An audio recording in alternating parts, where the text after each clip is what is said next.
We are in a sleep deprivation epidemic. This is something across not just the US. Over a third of the US population doesn't get enough sleep, meaning that's 7 to 8 hours of sleep. 55% or more of middle school children don't get enough sleep.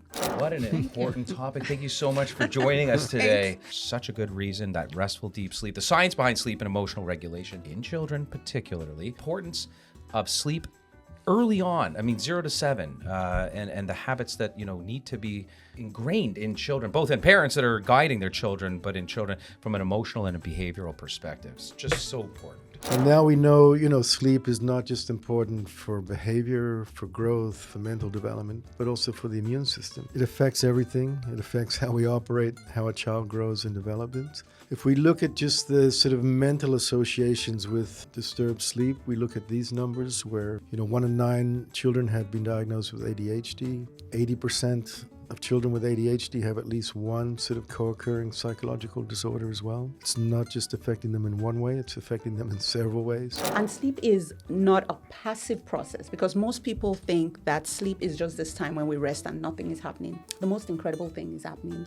And so as you're going through different stages of sleep, you are getting synaptic connections strengthened. You're getting what we call restoration, rejuvenation, especially with deep sleep, hormone regulation, all of which can impact our daytime function and our physiologic processes.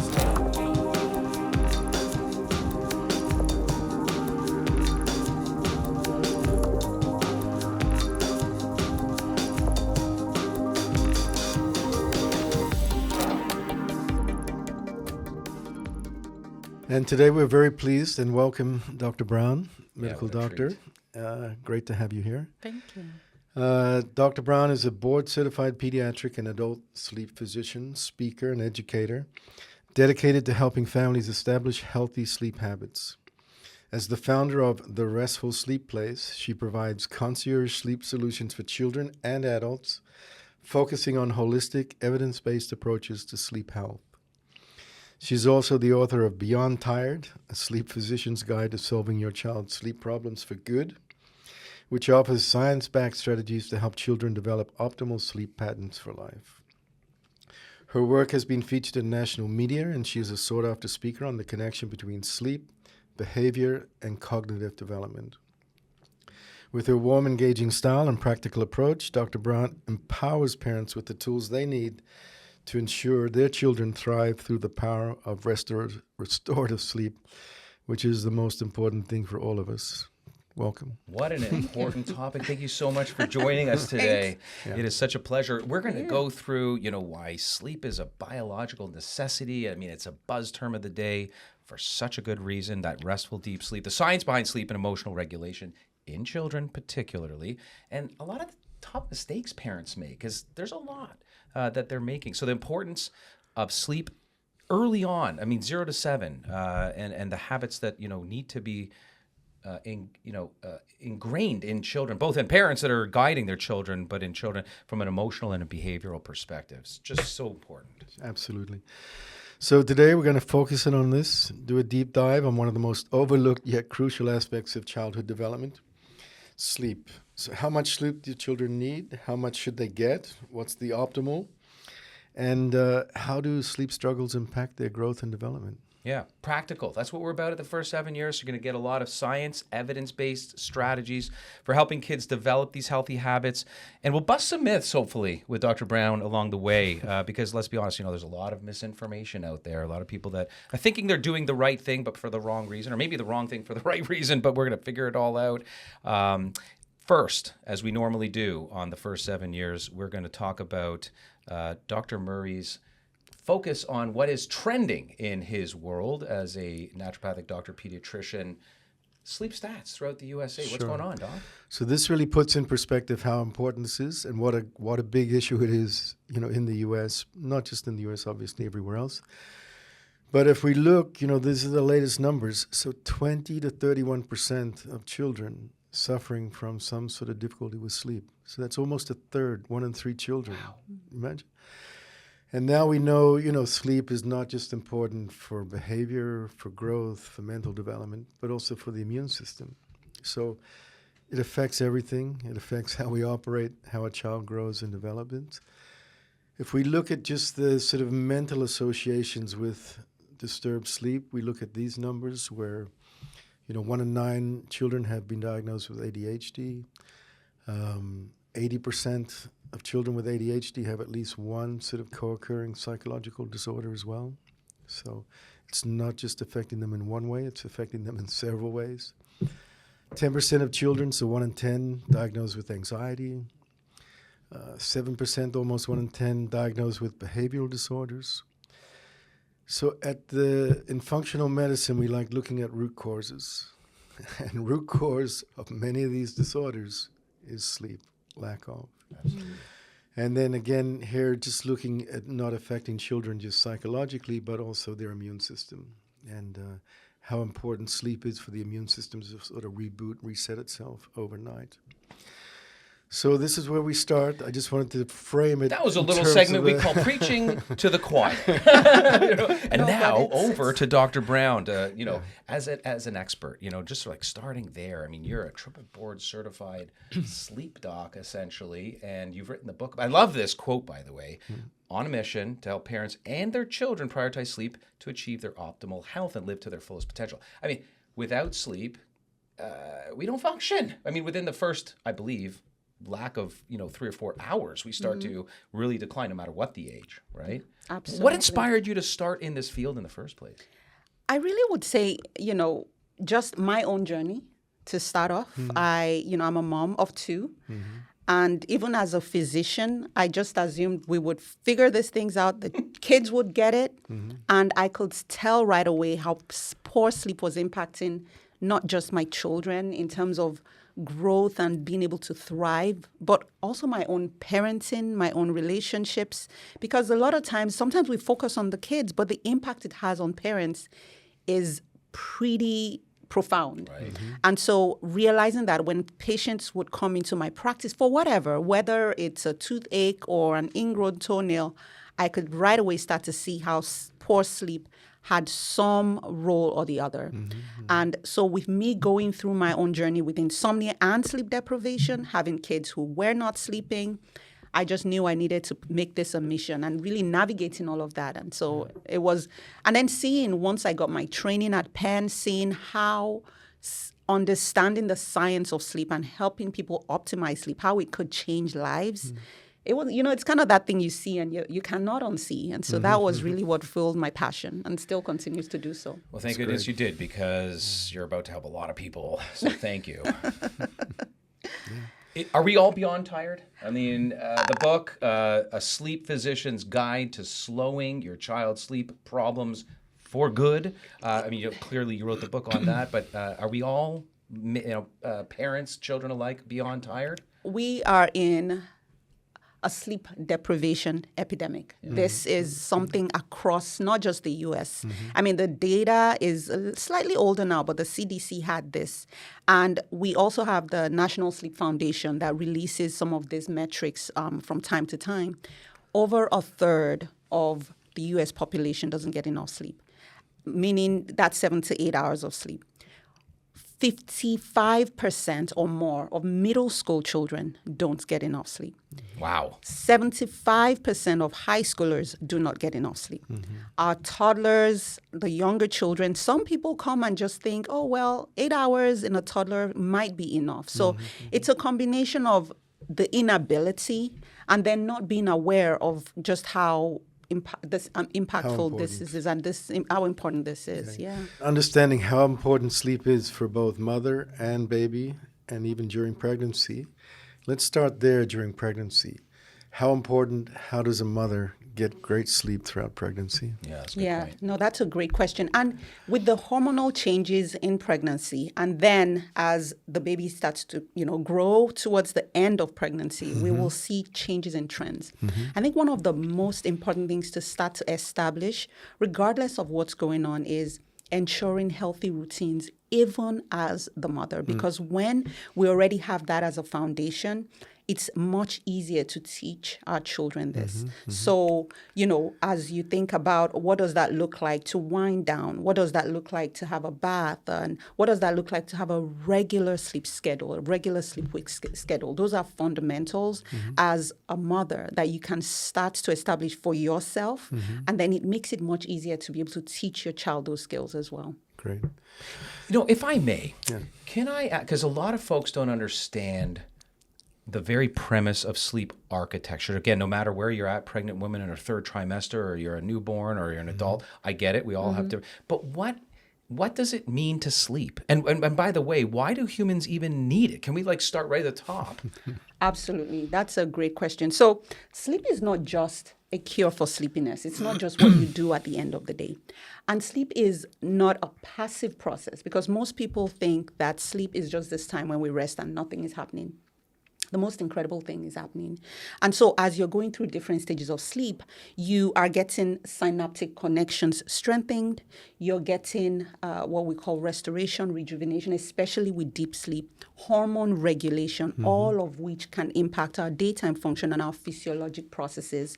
And then even in terms of heart rest, so your heart rate actually rests, and systems get sort of regulated. And so it is so important.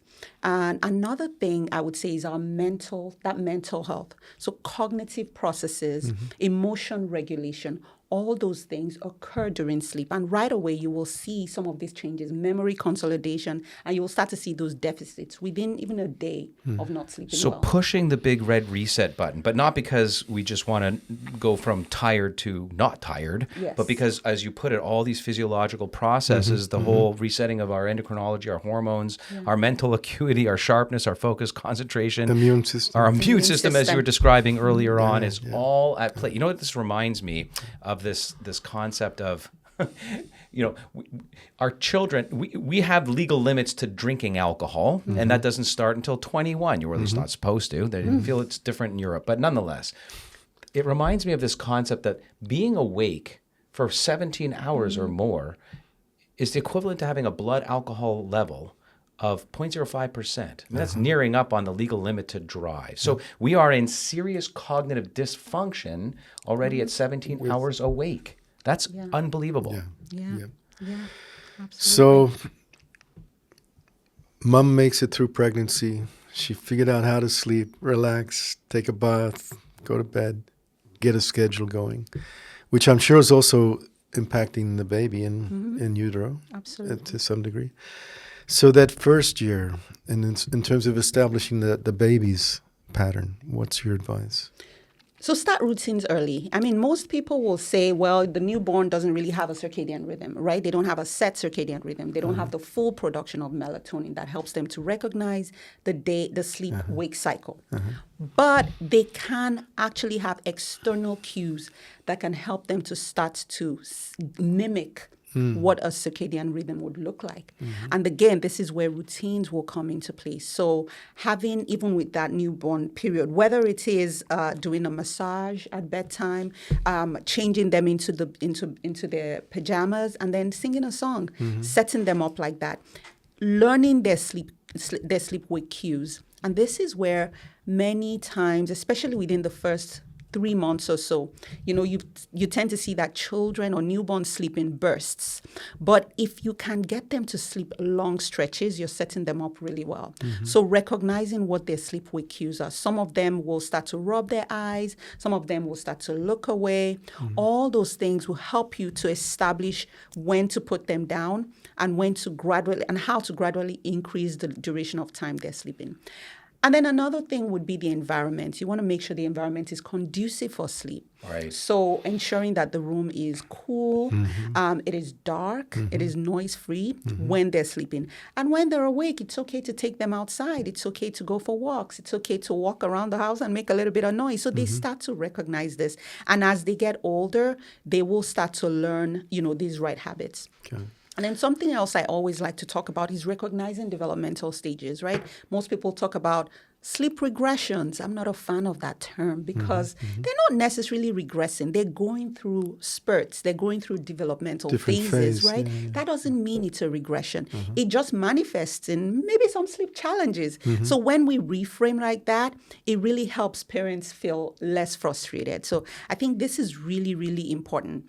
And be flexible. Your child will get sick. What's going to happen if we're so rigid about schedules and routines? It doesn't help. It only creates more stress, anxiety, and tension. So that flexibility is also important. Great. And I'm sure, every human principle, everybody's different, every child, every baby's different. But do you have sort of guidelines in terms of what ideal sleep through that first year would look like in terms of length, duration? Yeah, that's a great question. So, I think understanding the number of hours of sleep first. So, the American Academy of Pediatrics, the CDC, the American Academy of Sleep Medicine, the National Sleep Foundation, these organizations have set recommended sleep durations for children. And it's a wide range. So your newborn will sleep anywhere from 14 to 17 hours. So within that first 0 to 3. And then from about 4 to 12 months, we're usually talking anywhere from about 12 to 16 hours. And then once they get to that first year of life, 1 to 2, usually they're sleeping anywhere from 11 to 13 hours. Great. And then, about 10 to 13 hours once they get to that preschool age. So, and then school age children, usually anywhere from 9 to 11 hours. So I think first recognizing how many hours of sleep is the normal range. And then from there, we know that, again, as that first year, they're sleeping in spurts. So they may have 4 naps during the day, during that first initial period. And then between, month 4 and 12, they may come down to maybe 2 or 3 naps. And then by the time they get to that 15 to 18 month, they're dropping that second nap to have 1 nap. And then by the time they're about 3 to 5 years, so preschool, many times you may start to see kids fight back and actually drop their daytime nap completely. So when you understand that, you know how many hours of sleep the age of the child, depending on the age of the child, you can kind of get a sense of how much sleep they get in. So the beauty of it is there's some variability, and that allows as parents to create expectations. You might not have a child that's sleeping 17 hours. Right. Don't worry. It's 14 to 17. Right. And so let that be a cue not to get anxious. But as long as you're within that ballpark, I think is important. That's a burning question I just had, stimulated from what you just asked and how you just answered it. And is this, are we born into this world as good or bad sleepers? I know what you say in the book, but tell us what you talk about that. I could get on a soapbox about that.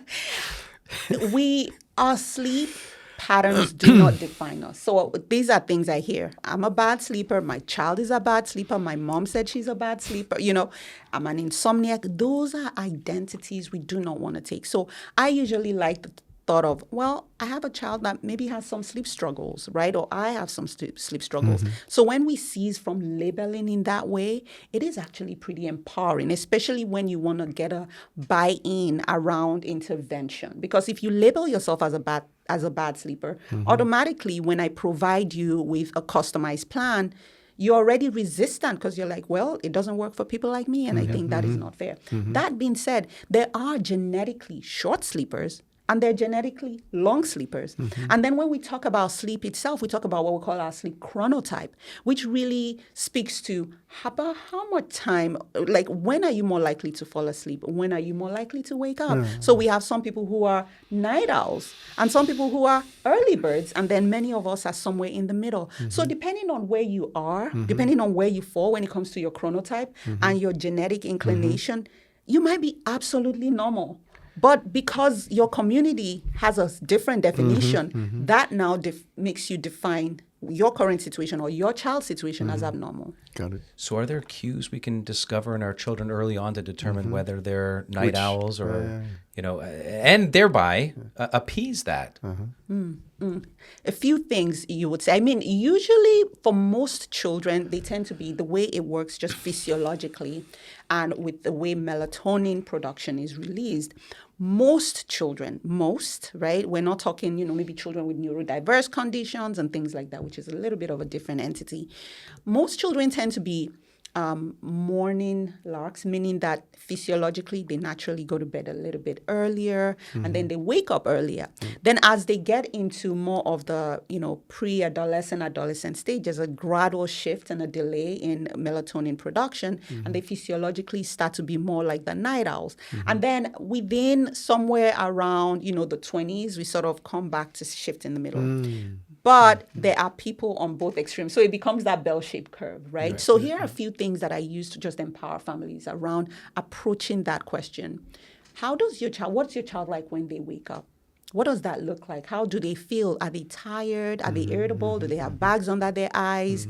Despite getting sort of that ballpark amount of sleep for their age, what does their day look like? Are they falling asleep on car rides? Are they irritable? Are they really hitting a wall in the evening? So that will help you know, okay, this is not normal. There's something is going on.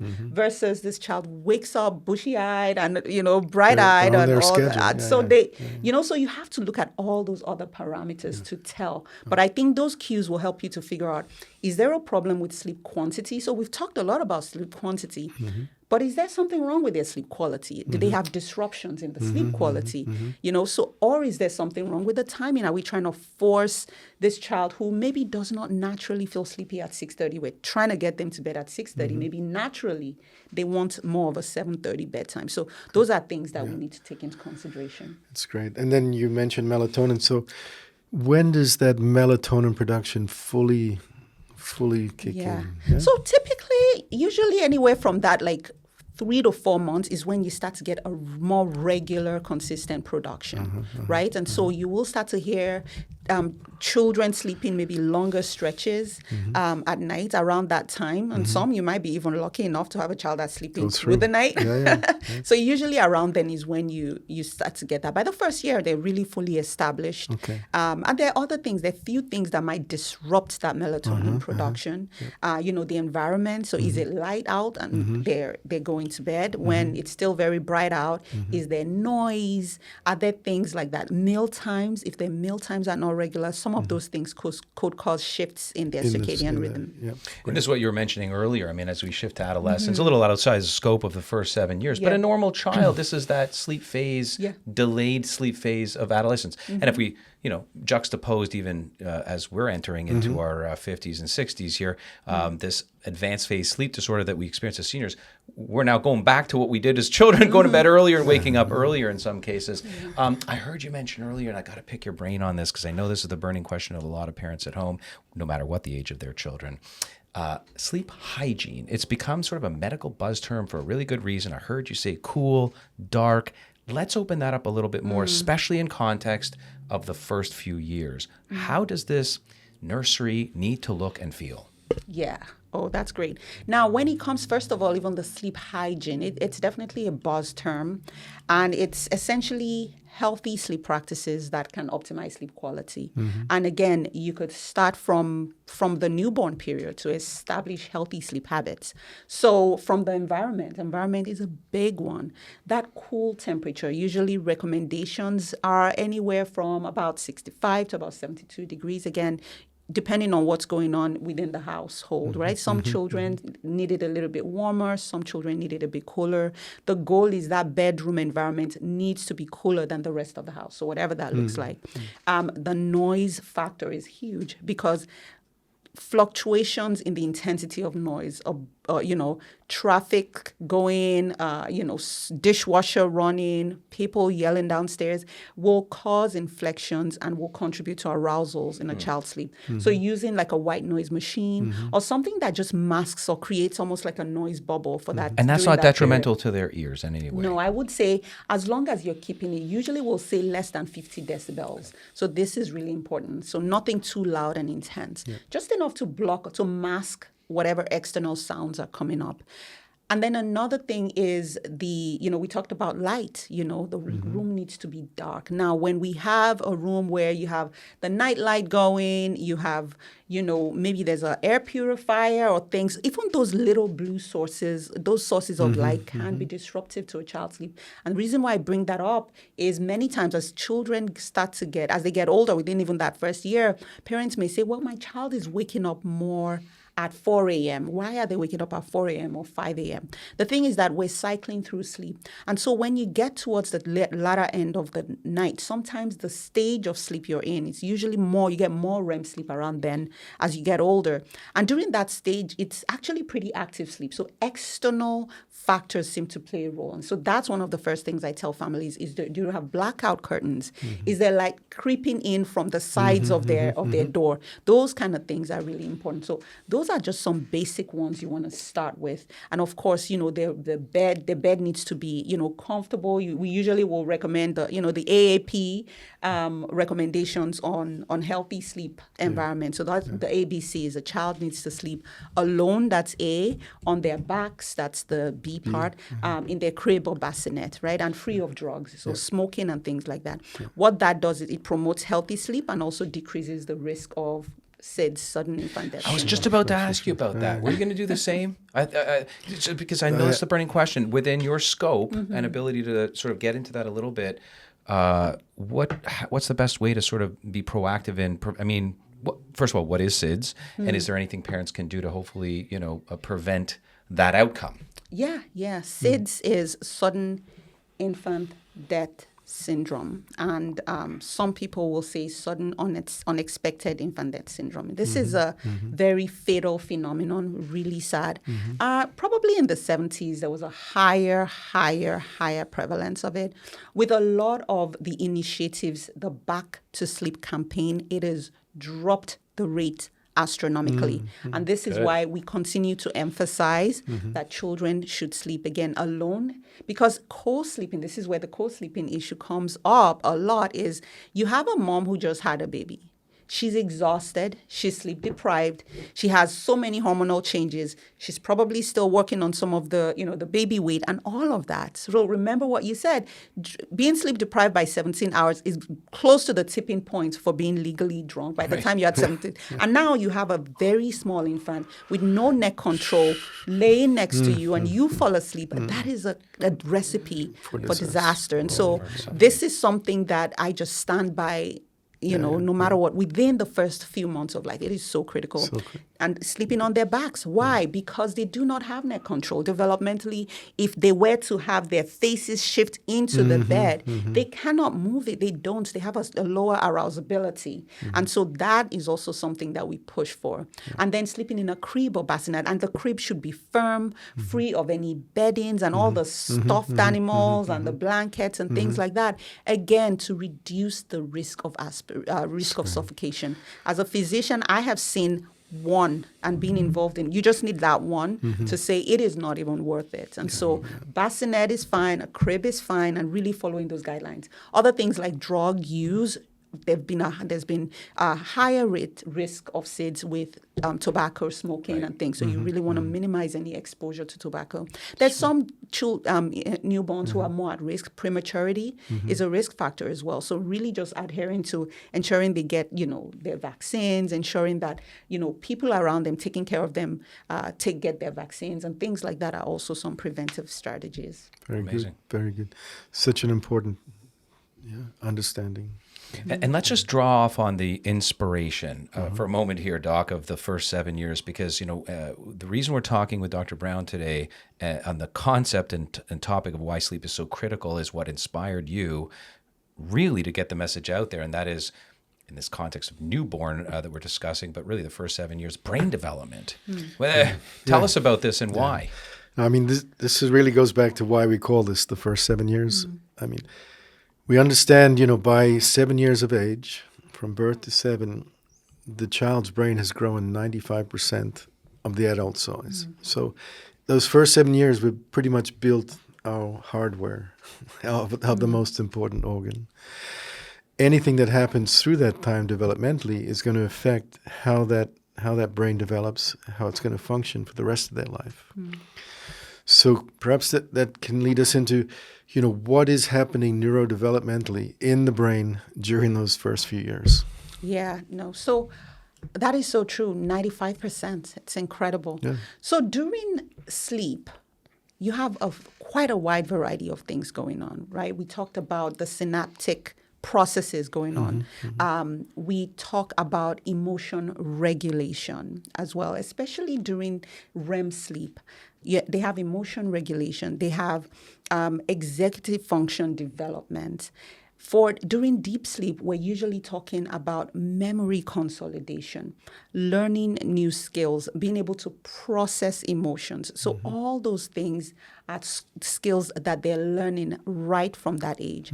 Growth hormone production is also occurring specifically with deep sleep. So a lot of these processes are going to impact them all their lives. And so I think this is just really important to say when you talk about the foundation, setting that healthy foundation right from the start, because what we do now is going to be what will impact them for the rest of their lives. For sure. And you speak about a lot of stuff there, executive mood behavior, regulation of mood and so forth. But then I heard you say synaptic connection. Synaptic connection is really about nerves forming new connections, and therefore not just memories, but also unlearning certain things, right? I mean, new formations are as important. So tell us a little bit about the importance of sleep for neuroplasticity and what that means.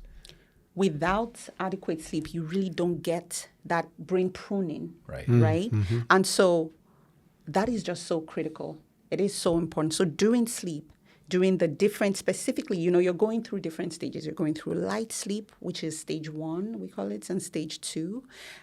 We're going through deep sleep, which is stage 3. And then REM sleep really is around where you do. Most people think REM sleep is the most important, but I usually will say every stage of sleep is critical, right? Architecture. So, that entire architecture is all so important.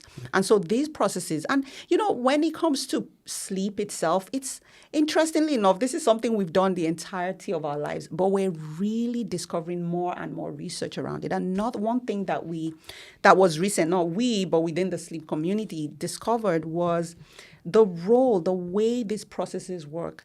And we have this glymphatic systems. So that is glymphatic, so G lymphatic. So similar to our bodies where we have the lymphatic system that helps with filtration of waste products and content and things like that. With the glymphatic system, you are actually getting more of a cleansing, as I would say, of products that are building off on the brain over the period of wakefulness. So if you don't have deep sleep, those glymphatic channels are not properly optimized. And as a result of that, we have the buildup of all these processes.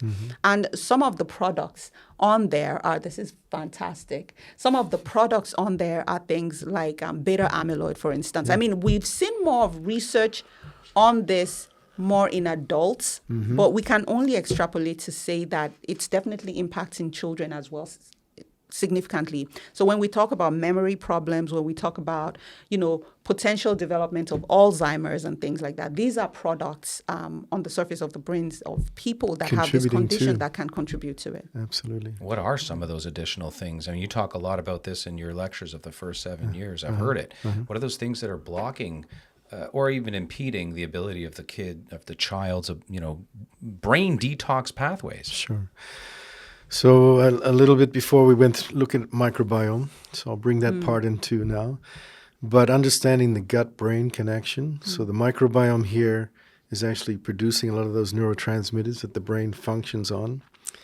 The brain has its own blood-brain barrier. Yeah. So if you have any sort of compromised microbiome, intestinal permeability, you can also have brain-blood barrier permeability. And that really opens up the brain. It's the only organ that has its own special immune system to actually keep out all of these things that will be detrimental. But if we don't, or if we understand how important that is, then we can look after the microbiome. At the same time, we're looking after the blood-brain barrier and helping prevent anything that shouldn't get into the brain get there. And at the same time, that immune system is also, the brain immune system, also helping to cleanse the brain during that sleep at night. Yeah. Kids get sick. They have colds and flus, and that's good. An immune system is developing. We're born into the world with an innate immune system, and then we have to learn, and that's an adaptive immune system. What are some of the considerations parents should keep in mind when their children are sick and they give them certain medications that will disrupt sleep and or affect sleep in different ways? What kind of advice do you have, especially for the first, 2 or 3 years old? Yeah, I mean, I think a robust immune system, depending on what kind of illness they have, right? If they have a cold, a robust immune system with the right amount of usually more conservative support is sufficient with good sleep. And what you will notice, like even us as adults, when you're sick, what do you want to do? You want to sleep more. Takes a lot of energy to kick the butt of a virus or bacteria, let me tell you. Exactly. So sometimes there are, certain medications, for instance, some of these antihistamines, or, medications that contain things like pseudoephedrine. Those kind of things can be very disruptive actually to sleep architecture. Right. And so if the sleep architecture is disrupted, you're not getting maybe enough deep sleep or things like that. That may impact the quality of sleep and can affect the immune system for sure. Right. How about CNS depressants or things like dextromethorphan because that was implicated for a while in SIDS as well, I think, was it not? I mean, suppressing cough reflex and so forth is probably not a good idea. No, because so just like when you have a cold, when you have a cough, when you have what we call maybe bronchorrhea, right, increased secretions, the innate immune system knows what to do. Right. A cough is a defense mechanism, so suppressing the cough is impacting the body's ability to actually do what it's supposed to do, or clear the symptoms. Yeah. Just like even for people who have, for instance, asthma, right? They may cough a lot, they may wheeze a lot. The goal is not to suppress the cough. You may want to give them a bronchodilator so that, their chest is not as tight and things like that. But we want to make sure that we're not masking symptoms or actually impacting the body's ability to do what it's supposed to do. Well, luckily we are in the house of one of the masters of this phenomenon, getting the body to do better on its own what it should do, nature provided. Sleep is probably at the top of your list for establishing a healthy immune system of all of the first 7 years of life. But just real quick, what are some of the other things that we can advise parents to include in their children's, supplement, routine, diet, lifestyle for a robust immune system? Sure. So again, I'll go back, a healthy microbiome is also the root of a healthy immune system, just in the same way that good sleep is.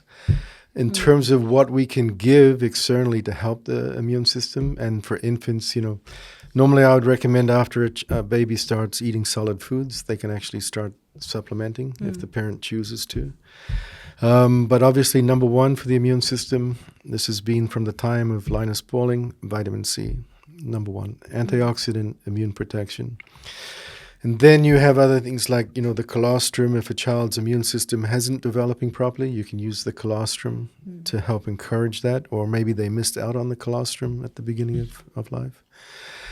And then, we just look at the other basic nutrients. So vitamin D3, the sunshine vitamin, critically important for the respiratory and the immune system. And also the omega-3, the fatty acids, not just important for the brain, which also is going to help the sleep in some way, but also as an anti-inflammatory, helping to provide what the body needs that way too. So vitamin C, vitamin D, omega-3 fatty acids. Yeah. That's awesome. What does sleep do for the immune system? I mean, at the end of the day, what's actually happening? We talked about lymphatics, right? And it's helping to clear because we don't have lymph in our brain, and we need to clear the toxins of the day-to-day living, breathing. That's so people think this. They have this misconception that toxins come from some kind of big industrial plume of smoke out there or car. And that's true, but we make toxins in the day-to-day, just eating and breathing, and we got to clear them from our brain, right? If I'm not mistaken. So that's the lymphatic system, but. What does sleep do, or even better question, lack of sleep do to the immune system? Yeah, so that almost like a reset. So we talk about a lot of times natural killer cells. Yeah. These are almost like the fighter cells in the body. Like Pac-Man, right? Special forces, I call them. Special forces, exactly. So reactivation occurs during sleep.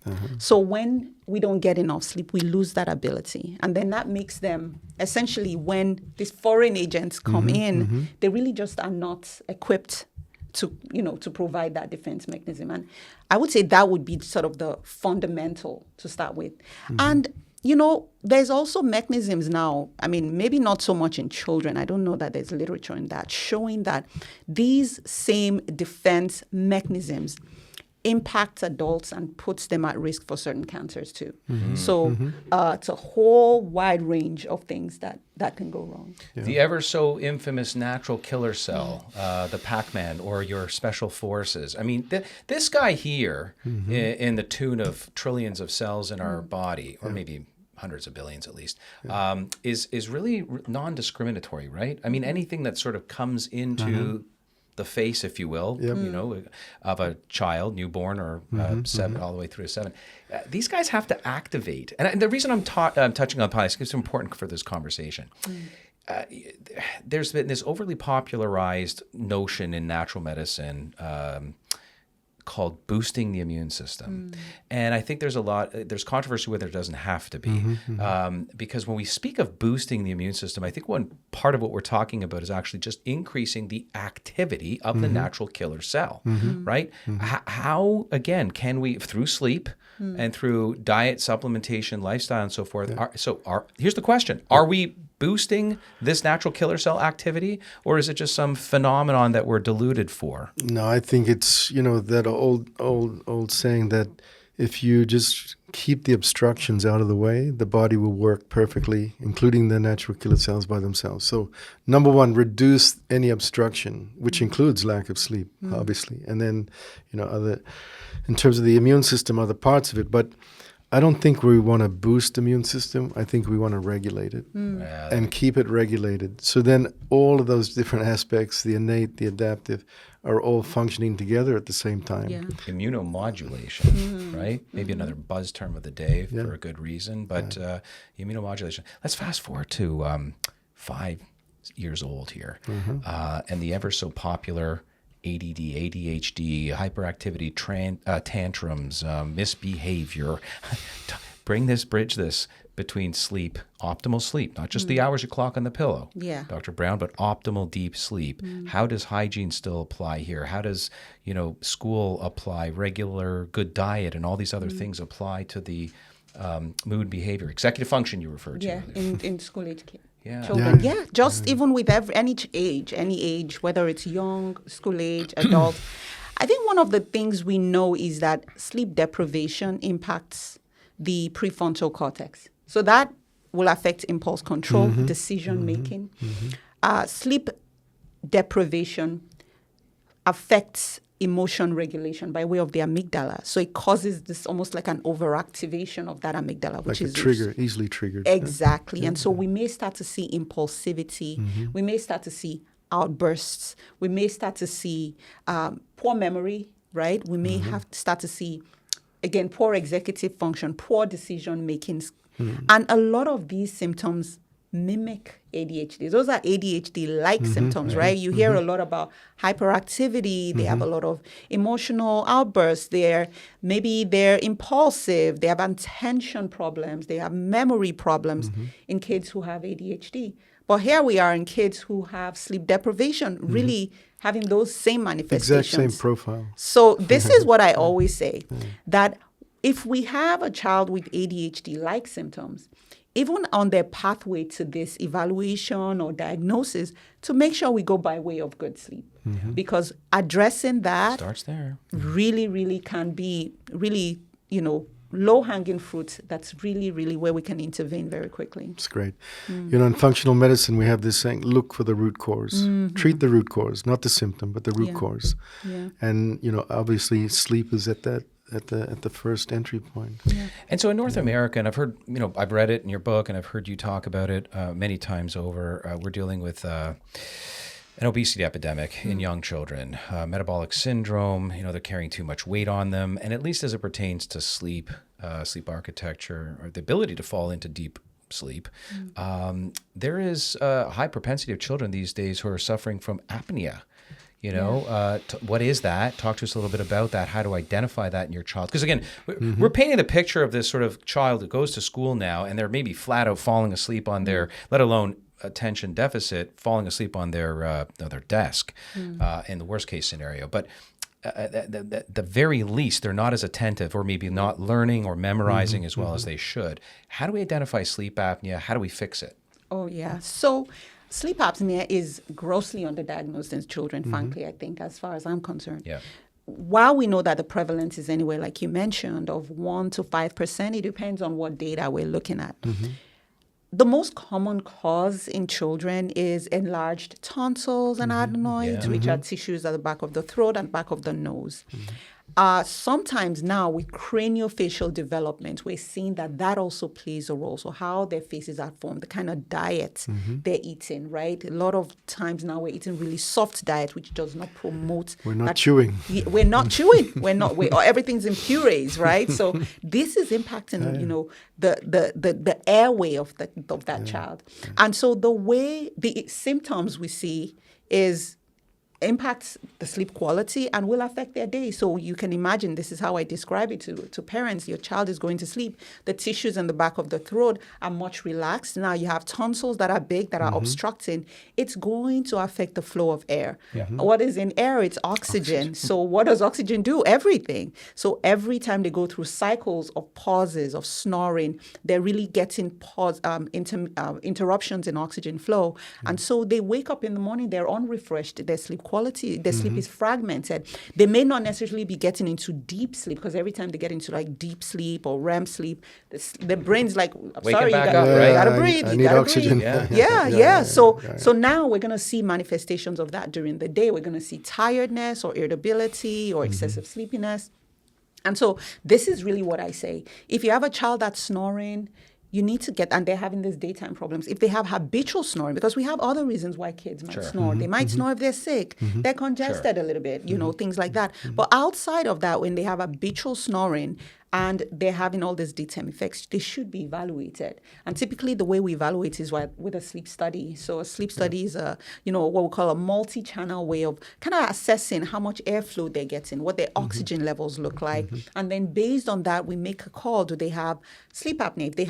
If they have obstructive sleep apnea, how severe is it? That's what the sleep study helps us to tell. Is it mild? Is it moderate? Is it severe? And that kind of drives what the interventions will be. Right. And it's backing up their lymphatic system to, kind of full cycle to that, right? If they're constantly waking up and oxygen saturation's poor, their brain is toxic. It's on fire. I want to move really quickly, though, from conventional traditional wisdom to the wisdom of naturopathic medicine. We talk about enlarged tonsils, enlarged adenoids, enlarged,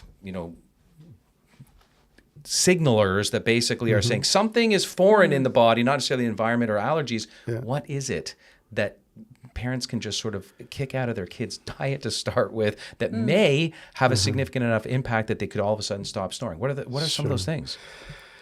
I mean, number one, always look at diet. So start with the top allergens: dairy, wheat, soy, some fun eggs. So sometimes eggs, gluten obviously is the other big one these days. So start with the diet. I always recommend, dairy products and gluten. Start with those two. They're the ones most likely most children can be sensitive or allergic to, which then starts affecting the lymphatics, the tonsils, the adenoids. Start there. I mean, in terms of counteracting anything that may be causing inflammation in the lymphatics, again, vitamin C is my favorite. In terms of helping the lymphatic system clear itself. But start with diet. Allergies, Dr. Brown, typically have what you would refer to in your practice as a phenotype, right? The way a child may present. And one of the most common ones that at least I'm familiar with in my practice is the allergy shiner. Yes. When we're talking in context of food, but also environmental allergies, this presentation can often, and a mouth breather, right, can often signal that this child is also a snorer and therefore not having a very optimal sleep architecture. Absolutely. Allergic rhinitis is one of the big reasons why children snore. And so sometimes, like you said, eliminating certain exposures, whether it's dietary, whether it's environmental, may actually be what they need. And I think that's just really important. And many parents just don't know. It's just, you just think my child just snores. Snoring is not normal. It just triggers something must be done. And not every child, one of the treatments, especially if you have severe sleep apnea, is to get the tonsils and adenoids out. But how did they get there in the first place? So sometimes really going back to that root cause, Now, of course, if they're trying to, die every time they go to sleep. Well, we got to do something very drastic and emergent. Sure. But many times it's the mouth breathing, it's the, that allergic facies. Yep. That's something that's very, very easy to intervene on. So we've got that sort of allergic face profile, and combined with snoring, number one thing to act on, for your child. Yeah. What about melatonin in children now? So they're they're preschool or even school age, and they're using their screens and that blue light you were talking about earlier. Maybe you're referring more to street light coming in the sort of infant toddler, but now they've got their own iPhone at 5 years, 6 years old. I mean, what are your recommendations to cut that off? Because this is just another important sleep disruptor. Yes. So we talk about melatonin, the hormone of darkness, and melatonin is produced by our brains. The pineal gland, it's a very small structure in the middle of the brain, the suprachiasmatic nucleus. So what that really does is it cues the brain to know, or the individual to know, when it's time for sleep. It kind of induces the sense of sleepiness. It is not sleep medication, but it does induce that feeling of sleepiness, and it helps with regulating the sleep-wake cycle. Now, exogenous melatonin is sort of more of the supplements and things like that, but there are certain things that can suppress melatonin production at the right time, and that one of those things is blue light. And so when we have a child who's bathing in blue light, i.e. with their phones or devices in front of them, that is going to, because what the brain doesn't understand is whether this is natural light or artificial light. I wish it did. And all it sees is light. And so it sees light. So whether it's 11 p.m. and you're on your phone, it interprets that as daytime, and that suppresses melatonin. One thing I would say for children too is they have a very transparent cornea. So their absorption of blue light is higher. So blue light exposure or screen exposure is more deleterious in young children, and it impacts them for longer, actually. So a child that's using a phone up to the point where they fall asleep is more likely to have disrupted sleep than an adult, again, because of that transparency. And then I think another way by which screen, since we're on it, can impact sleep is the content. Now they're watching something that's graphic and all of that. They're now activated mentally. And so that will make it hard for them to sleep. Okay, so this is a tough question, but do you have an ideal screen time for different age groups? I mean, I will side with the American Academy of Pediatrics. Less than 2 years old, you really want to avoid any, screen time exposure. I mean, if they're doing FaceTime with a loved one at a distance, because we really want to foster connection. And then, between that school age, you really, again, usually we talk about limiting it to less than 2 hours a day. And then the content, I think, is very important as well. And then usually by about an hour before bed, again, to give their brains to wind down, to start to stay away from screen use. And I think more importantly, as parents, we need to be role models, because sometimes we tell them to get off the screen we are binging. We talk about that on this show all the time as it relates to, food and exercise. And, you got to, walk the walk, otherwise they pick up on it and they role model you. And any advice on, some of the other sort of becoming more popular scenarios of night terrors and even restless leg syndrome in children? Yes. So we've talked a lot about more like, the foundation of good sleep, the healthy sleep habits. Now, there are situations when you do all that and your child is still struggling with sleep. And these are things that can impact sleep quality. Sleep apnea is one of them. Restless leg syndrome is absolutely one. Restless leg syndrome is a phenomenon. It's a neurologic condition where children and adults have discomfort in their lower limbs mostly, but sometimes their upper limbs, and they have difficulties and they have the urge to keep moving their legs or their arms. And every time that happens, it's going to disrupt sleep. It's going to increase their sleep latency, meaning that it makes it harder for them to fall asleep. And sometimes may contribute to difficulties staying asleep. It's been associated, there's some genetic factors to it. It's also associated with low ferritin. So when I see these children, sometimes we'll get a ferritin. So we do almost like a nutritional evaluation. Ferritin, magnesium. And that's iron storage over time, right? Exact, iron storage over time. So that gives you an idea of what their brain iron looks like. And so checking that, if that is low, usually this is Which carries oxygen? I mean, without the iron, you can't carry the oxygen.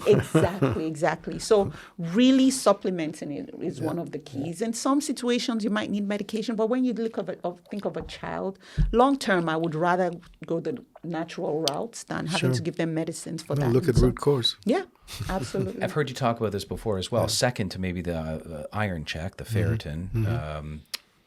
Tryptophan, I believe, or even 5-hydroxytryptophan, some of the B complexes, and some of these children, magnesium. Yeah. What's the best one before bed?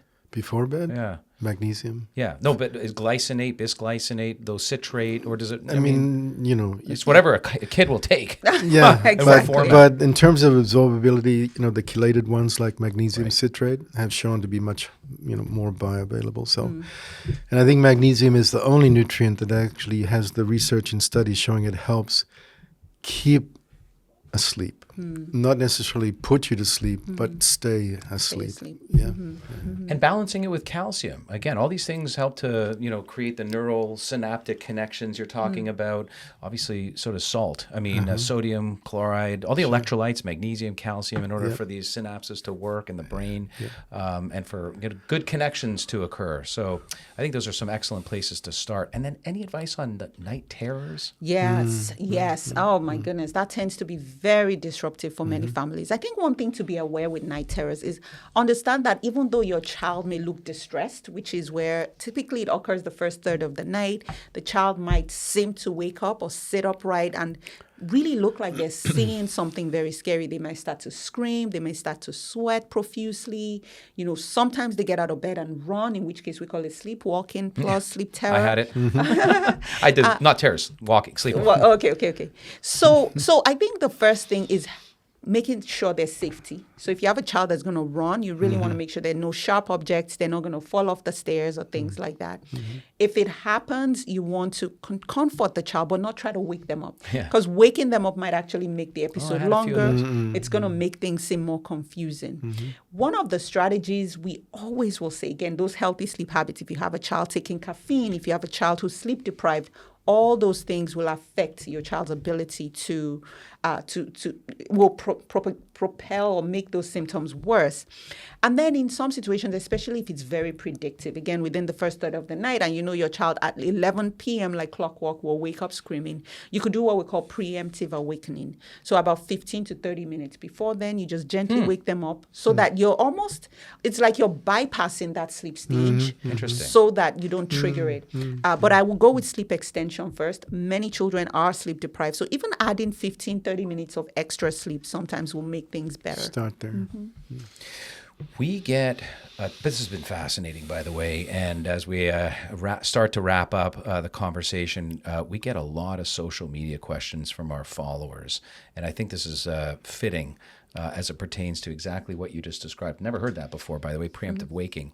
Quick anecdote, as I was mentioning, I had not terrors, but night walking. I was young, and I didn't understand why my mother all of a sudden had a lock on my door. But it helped, and here's why. I lived in the attic, and so one night I woke myself up trying to jiggle the knob, and I couldn't get out because it was locked. Woke myself up doing it. This was very strange, I thought, but had I gone beyond that door, probably would have fallen down the stairs. So interesting point. So on Instagram, a person's asking, my 3-year-old keeps waking up at 2 a.m. and refuses to go back to sleep. What should I do? I mean, maybe they're having some of this stuff happen, but scary stuff. Yeah, no, it is. And it can be very frustrating. So even though the wake up is at the beginning of or in the middle of the night, I usually will take us back to how are they falling asleep? If you have a child who has a difficult time falling back asleep, it might be that they have a sleep crutch or what we call a sleep onset association. So it may be that they're not able to fall asleep independently. So maybe there's a parent there who helps them to fall asleep. And many families will say, well, the child has no difficulty falling asleep, falls asleep. I mean, I have to be there. Sometimes I need to hold them and rock them. Maybe I need to drive around the block, but they have no problem falling asleep. They just wake up in the middle of the night. So whatever it is we need to fall asleep initially, we're going to need it to resume sleep in the middle of the night. So if your child is waking up in the middle of the night and needs you to fall asleep, we're going to need to treat that sleep onset association. And so what does that look like? It does look like promoting independent sleep. Now, there are many ways to do that. Gradually, suddenly, depending on what works for your family's philosophy. But really teaching that child to feel safe enough to go from fully awake to fully asleep is going to be key, because then when they wake up in the middle of the night, they feel safe and they're less likely to get out of bed. So it's really important. Of course, you want to make sure there's no medical problem that's going on. You want to make sure they're not uncomfortable. They don't have a wet diaper. The room is not overheated. So you want to make sure you address those basic things as well. Absolutely.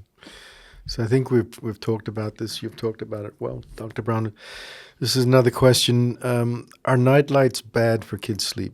My child is afraid of the dark, but I heard light can disrupt melatonin. So yes, no, I think that's where it gets a bit. Not all lights are created equal. So blue wavelength light, kind of the natural lights we have outside, will suppress melatonin, right? Yeah. But something like red light or amber colored lights is safer. The one thing I would say, if you have a child who does need night light, I think that is okay. You do want to make sure that it is not too bright. So that's one. You want to make sure that, again, like it's a red light or amber colored, because that is less likely to trigger any impact on melatonin. And then you want to keep it out of the child's sight. So they're not looking at it directly. So maybe under the bed or somewhere. Sometimes you could put it on a timer where after about 30 minutes or so, it goes off. And so those are just some strategies. So not all lights are created equal. Isn't it weird how the nightlight industry hasn't caught on, and most of them are pretty bright and blue? So strange. We need a Dr. Brown red light. You know? We got another question here on Facebook asking, how can I transition my 5-year-old from co-sleeping to sleeping in their own room? Oh, a lot of people have a challenge with that, right? Yeah. This is a good age where you can actually involve your child in the process. So start with having a conversation about that, about what it looks like to be, to sleep independently. Now you get to be a big boy or a big girl. And you can help them in making the room appealing. So maybe they get to pick the beddings, they get to pick decoration and things like that. And then you want to create positive associations. And I think this is where, for some of us growing up, the room was somewhere you went during the day when you're in trouble. Go to your room. You messed up. So you want to create positive associations where they get to play. They get to have a nice connection when they think about their room. And then you can now decide, what does that transition look like? Is it going to be gradual, where you stay with them and then slowly fade your presence, kind of similar to sleep training, where you tell them, I will be here, and then over time, we're going to get you to sleep on your own. So that's more of a graduated process. It could be also what we call the sort of check-in method. I'm going to have you here. I'm going to come back and check in on you. I promise. Make sure you do come back and check in, right? Don't break your word. Leave them stranded. Don't leave them stranded. Or you want to do more of a partial night. Say, okay, you're going to get to stay in your room for maybe 30 minutes, and then you come, and then you slowly increase that time. So there are definitely ways to do it, but having your child engaged in that process is really going to set you up for success. That's great. It's been not just a pleasure, but a wealth of knowledge. So incredible. It's on a subject that there's not so much information out there presented so beautifully and clearly. So thank you. Thank you for having me. Beyond Tired is the book, A Sleep Physician's Guide to Solving Your Child's Sleep Problems for Good. You need this book. My son was an incredible sleeper, never napped. My daughter was a napper and didn't sleep at night, but they're both happy and healthy, let me tell you. And a lot of the information is in this on how to get your children the best sleep of their lives. I'd be remiss if I didn't ask you just real quickly about weighted blankets, because a lot of folks have asked us about that, especially in their children as well, if they're anxious sleepers, and to your point earlier about creating positive reaffirmation, so forth. Any comment about that before we conclude? Yeah, so especially for children who have sensory problems, I think weighted blankets provide that deep tissue, effort or impact where it helps them to really feel relaxed. So one thing you just want to be cautious about, you don't want to go above like 10% of their body weight. So sometimes it's too heavy. And so it creates heat. And remember, we talked about environment. So your child uses it, but still not sleeping. Well, it may be because they're sweaty, So the literature, I would say, is a little bit mixed. But for children who have sensory issues, I've definitely seen a lot of success with weighted blankets. Thank you so much, Dr. Brown. What are our key takeaways, Doc, as we wrap for today? What an incredible session, though. All right. So Let me ask the question that this can determine the biggest takeaway. Yeah. What's more important, food or sleep? I'm sorry, I'm biased, but it's sleep. I'm so sorry, but it is sleep. Because if you think about metabolism, it's affected by sleep. So no matter how much you eat, if you don't metabolize it well. Right. Yep. Now we have the important. That's the key takeaway. That is a key takeaway. For infants, sleep regressions are normal. Stay consistent with routines. Of course, with toddlers, as we heard you say, sleep and behavior are deeply connected. A bedtime routine helps regulate emotions. And then for school-age kids, you've got to avoid that screen time. An hour before bed, get it out of their room. Better focus, attention, alertness, concentration. Dr. Brown, if this is impossible. This question we asked to everybody, so we're not teasing you out here, but if there's one thing parents should prioritize when it comes to sleep, what would it be? I would say consistency. When you are consistent, it will help you set the right boundaries.